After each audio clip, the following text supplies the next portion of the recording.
আসসালামু আলাইকুম। Welcome back to CSC master Barma. এই লেকচারে আমরা breadth first search that means BFS নিয়ে আলোচনা করব। তো চলুন শুরু করা যাক। বিএফএস এ যেটা বলা হয়েছে ইমপ্লিমেন্টেশনে, fringe is a FIFO queue, অর্থাৎ ফার্স্ট ইন ফার্স্ট আউট। অর্থাৎ যে নোটটা ফার্স্টে কিউতে যাবে সেটা আগে পপ হবে, যেটা পরে যাবে সেটা কিউ থেকে পরে পপ হবে। ওকে, এটা হচ্ছে আমাদের একটা ফ্রিঞ্জ। আমি যদি এখানে এটা দিই, দেন এখানে দেখেন এ থেকে আমরা বিএফএস এ কোথায় যাব? প্রথমে আমরা এ থেকে বিতে যাব, দেন এ থেকে আমরা সিতে যাব। অর্থাৎ এই নোট থেকে আমরা যে নোটগুলোতে যাইতে পারি সেগুলো আমরা ভিজিট করবো এবং আমরা কিউতে আমরা অ্যাড করবো। তার মানে আমি এ থেকে বিতে গেলাম, দেন এ থেকে আমি সিতে গেলাম। এখন আমার এখান থেকে যেটা পপ হবে সেটা হচ্ছে এই যে বি যেটা আগে আসছে সবার আগে, সেটা আগে এখান থেকে পপ হবে। এখন এখান থেকে যদি এটা পপ হয়, তার মানে এখান থেকে কোথায় কোথায় যাওয়া যায়? তার মানে বি থেকে যে নোটগুলোতে আমরা যেতে পারি, যেমন আমরা বি থেকে ডিতে যেতে পারি, বি থেকে আমরা ইতে যেতে পারি।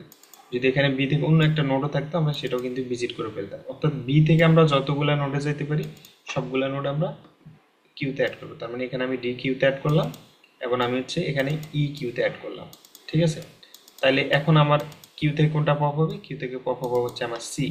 তার মানে এই নোটটা আমি পপ হবে এবং এখান থেকে কোথায় কোথায় যাওয়া যায় সেগুলো হচ্ছে আমি কিউতে অ্যাড করব। এভাবেই হচ্ছে আমাদের বিএফএসটা কাজ করে। তো আমরা যদি একটু সিমুলেট দেখি, দেখেন এ থেকে প্রথম কোথায় যাবে? বিতে যাবে, বিতে আসলো।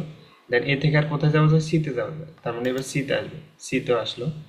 দেন এ থেকে বি এবং সি দুটো ভিজিট শেষ। এখন কোনটা পপ হবে? এখন পপ হবে হচ্ছে বি, কারণ বি তে আগে আসছে, তাই না? এখন বি থেকে কোথায় যাওয়া যায়? ডিতে যাওয়া যায়। এবং ডি থেকে বি থেকে ইতে যাওয়া যায়। ইতে আর যায় নাই, কারণ আমাদের গোল নোটটা এখানে ডি হচ্ছে গোল নোট, যার মানে আমরা আমাদের গোল নোটটা আমরা পেয়ে গেছি। তার মানে বিএফএস কিভাবে কাজ করে আমরা বুঝতে পারলাম। ফার্স্ট ইন ফার্স্ট আউট, অর্থাৎ যেটা আগে আসবে সেটা আগে ভিজিট হবে। তার মানে প্রথম যে নোটে আসি সেখান থেকে আমরা কোন কোন নোটে যেতে পারি সেই নোটগুলো সবগুলো নোট ভিজিট করব। দেন এখান থেকে আমরা যেই নোটটাতে প্রথমে গেছিলাম তারপর সেটাতে যাব। এখন সেখান থেকে আমরা হচ্ছে কোথায় কোথায় যেতে পারি সেই সবগুলো নোট ভিজিট করব। এভাবে হচ্ছে আমাদের breadth first search that means বিএফএসটা হচ্ছে ওয়ার্ক করে। তো এখন আমরা যদি properties of breadth first search যদি একটু দেখি, এটা আপনার কমপ্লিট হবে কিনা। ইফ বি ইজ ফাইনাইট, অবশ্যই কমপ্লিট হবে। যখন বিটা ফাইনাইট থাকবে, অর্থাৎ এগুলা যদি ইনফাইনাইট না হয় তাহলে এটা হচ্ছে কমপ্লিট হবে এই গ্রাফটা। কারণ একটা সময় হচ্ছে আমি তো এখানে যাইতে যেতে ডি তো আমি পেয়ে গেলাম, তাই না? যদি আমার এখানে ডিএফএস হইতো তাহলে আমার এইদিকে চলে যেত, আমার নোটটা যদি এখানে থাকতো তাহলে এখানে ইনফিনিটি থাকতো। তো এই ক্ষেত্রে ইফ বি ইজ ফাইনাইট, যদি বি ইজ ফাইনাইট হয়, ব্রাঞ্চ ফ্যাক্টর যেগুলো এগুলো যদি ফাইনাইট হয় তাহলে হচ্ছে গ্রাফটা কমপ্লিট হবে। অ্যান্ড টাইম কমপ্লেক্সিটি হচ্ছে এটা big of b to the power d plus 1, and space কমপ্লেক্সিটিটাও সেম। অ্যান্ড এটা অপটিমাল কিনা? অবশ্যই অপটিমাল যদি কস্ট পার ওয়ান স্টেপ হয়, অর্থাৎ প্রত্যেকটা নোডে কস্ট যদি 1 হয়।